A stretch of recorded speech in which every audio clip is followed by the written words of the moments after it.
Une troisième vidéo concernant le système nerveux. Nous allons aujourd'hui parler du neurone. Pour rappel, au niveau du cerveau, on pouvait observer donc deux matières différentes au niveau des couleurs, donc la substance grise et la substance blanche.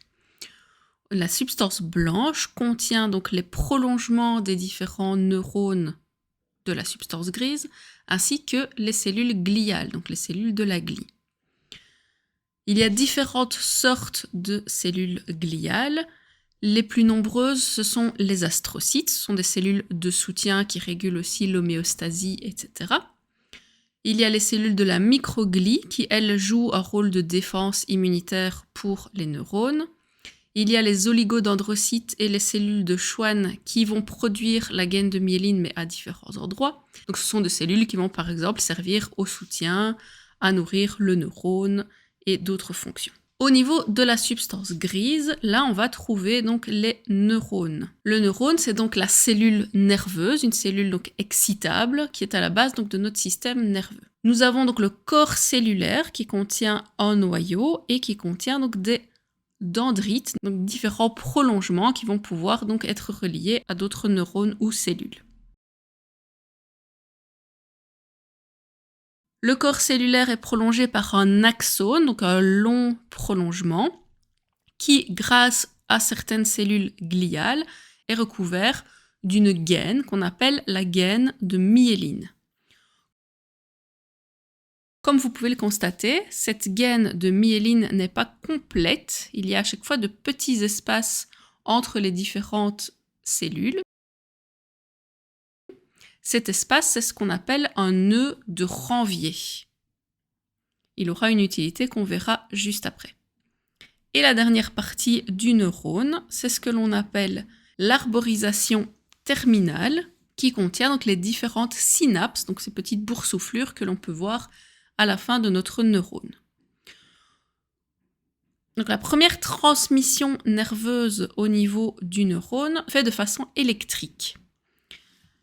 L'électricité, donc le message électrique, doit parcourir l'entièreté du neurone. Grâce à la présence de la gaine de myéline et surtout donc des nœuds de Ranvier, au lieu d'être rectiligne, cette conduction électrique va pouvoir passer de nœud en nœud. C'est ce qu'on appelle la conduction saltatoire. Et ça permet donc à notre message d'être conduit de façon beaucoup plus rapide que s'il n'y avait pas la gaine de myéline. Cette gaine peut par exemple être abîmée et perdue dans certaines maladies comme la sclérose en plaques, qui fait qu'on va perdre certains mouvements ou certaines fonctions. Au niveau de l'arborisation terminale, nous avons donc les synapses qui vont être en contact avec d'autres cellules, comme par exemple un neurone, et qui vont donc permettre de faire passer le message au neurone suivant. Alors attention, il n'y a pas vraiment de contact direct entre les deux cellules. On a la synapse, on a la cellule suivante, et il y a un espace synaptique entre les deux. Le message va donc passer au deuxième neurone, au troisième, etc., etc. Alors, dans la synapse, donc dans la membrane présynaptique, on voit qu'il y a plein de petites vésicules. Ces vésicules contiennent différents neurotransmetteurs.